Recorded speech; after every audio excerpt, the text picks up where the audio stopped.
Hello everyone, welcome to my YouTube channel Applied Mathematics. Today I am solving another question of CSIR NET 2022. In this question, let R tends to R square core square be a non-zero smooth vector field satisfied divergent of f does not equal to 0. Which of the following are necessarily true for the ordinary differential equation x dot is equal to f of x? Option A है हमारा there are no equilibrium point, option B है there are no periodic function या solution, option C है all the solution are bounded and option D is all the solution are unbounded. आइए इस question को solve करते हैं। Solution देखिए, ये क्वेश्चन जो है हमारा बहुत ही इजी क्वेश्चन है और इसे हम थोड़े कॉन्सेप्ट के साथ बड़ी आसानी से सॉल्व कर सकते थे केवल 30 सेकंड में।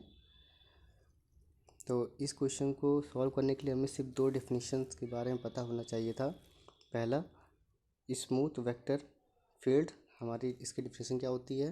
सेकंड, हमारी जो डेफिनेशन है वो है इक्विलिब्रियम पॉइंट हम कैसे फाइंड करते हैं। तो आइए हम इन दोनों की डेफिनेशन को पहले देख लेते हैं। ये जो डेफिनेशन है हमारी स्मूथनेस की है, इसमें देखते हैं लेट आर ऑफ टी हमारा क्या है, एक वेक्टर दिया गया है जो कि पैरामीटराइजेशन वेक्टर है, कर्व है और डिफरेंशिएबल है, ओपन इंटरवल आई में है। उस केस में आर ऑफ टी हमारा क्या होगा, स्मूथ कर्व होगा, सॉरी स्मूथ वेक्टर होगा on the open interval I if R dash T does not equal to 0 हो for all T belongs to I. तो ये हमारी स्मूथनेस की डेफिनेशन होगी।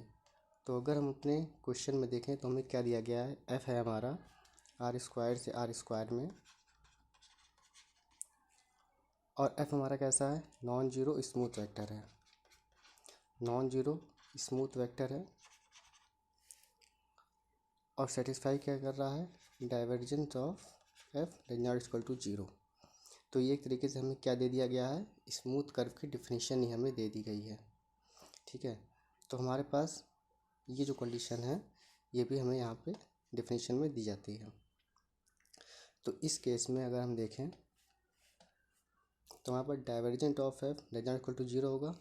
इसका मतलब क्या होगा, हमारा जो हमारा एफ ऑफ एक्स होगा वो भी क्या होगा, डज नॉट इक्वल टू 0 होगा, क्योंकि अगर एफ हमारा 0 हो जाएगा तो डाइवर्जेंट ऑफ एफ भी हमारा 0 होगा। तो पहले वाली जो लाइन है हमें उस वहाँ से क्या मिल रहा है कि एफ ऑफ एक्स हमारा क्या होगा, नॉन जीरो होगा। इसको मान लेते हैं क्वेश्चन 1।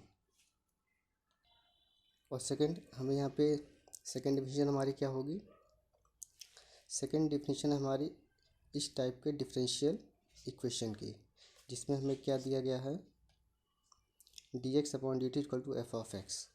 अगर हम अपने क्वेश्चन में देखें तो हमें इसी टाइप का डिफरेंशियल इक्वेशन दिया गया है। हमें दिया गया है X dot equal to F of X. इसको हम क्या लिख सकते हैं, D X upon D T equal to F of X. तो ये हमारा किस टाइप का डिफरेंशियल इक्वेशन होगा, ये हमारा इंडिपेंडेंट ऑफ टी है, एफ ऑफ एक्स में हमारा टी नहीं है। तो इस तरह के डिफरेंशियल इक्वेशन को हम बोलते हैं ऑटोनोमस डिफरेंशियल इक्वेशन। यहाँ पर हमने डिफरेंशियल लिख दी है, autonomous differential equation are differential equation that are of the type this. Okay, अब हम अगर इक्विलिब्रियम की डिफिनीशन देखें तो हमारे पास क्या होगा, if F of X not equal to 0 for some value of X equal to X not then this will also be a solution to the differential equation.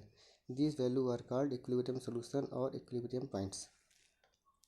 तो हम यहाँ पे इक्विलिब्रियम पॉइंट्स फाइंड करने के लिए क्या करेंगे, इस टर्म को 0 कर देंगे, D X upon D T equal to 0, D X upon D T equal to 0। इसका मतलब हमें क्या होगा, for equilibrium point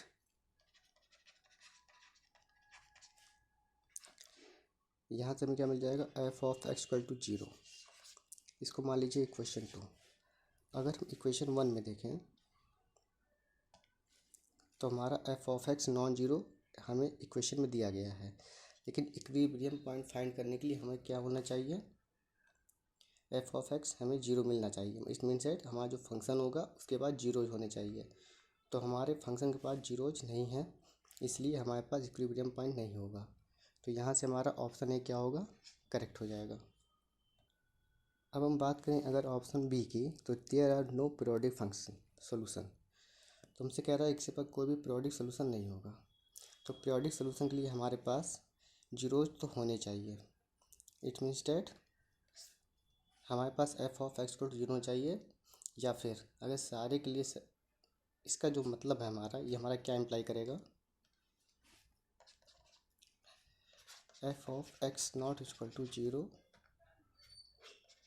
for some X equal to X not belongs to R.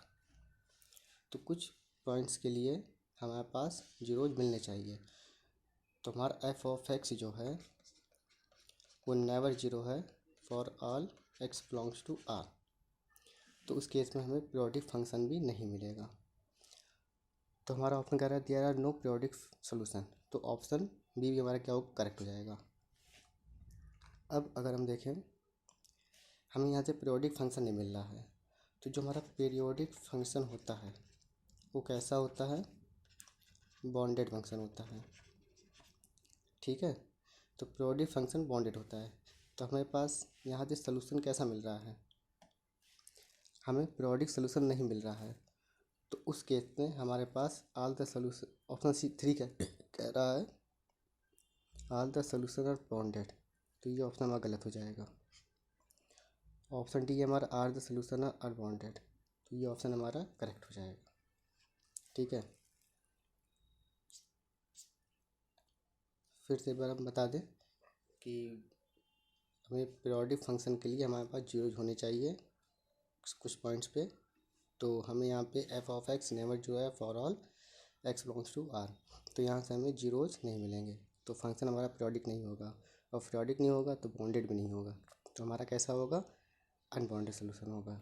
तो यहाँ से हमारा option A, B and D हमारा क्या होगा, करेक्ट ऑप्शन होगा। तो अगर ये वीडियो आपको समझ में आई हो, अच्छी लगी हो, तो प्लीज़ वीडियो को लाइक करें एंड चैनल को सब्सक्राइब करें। Thank you.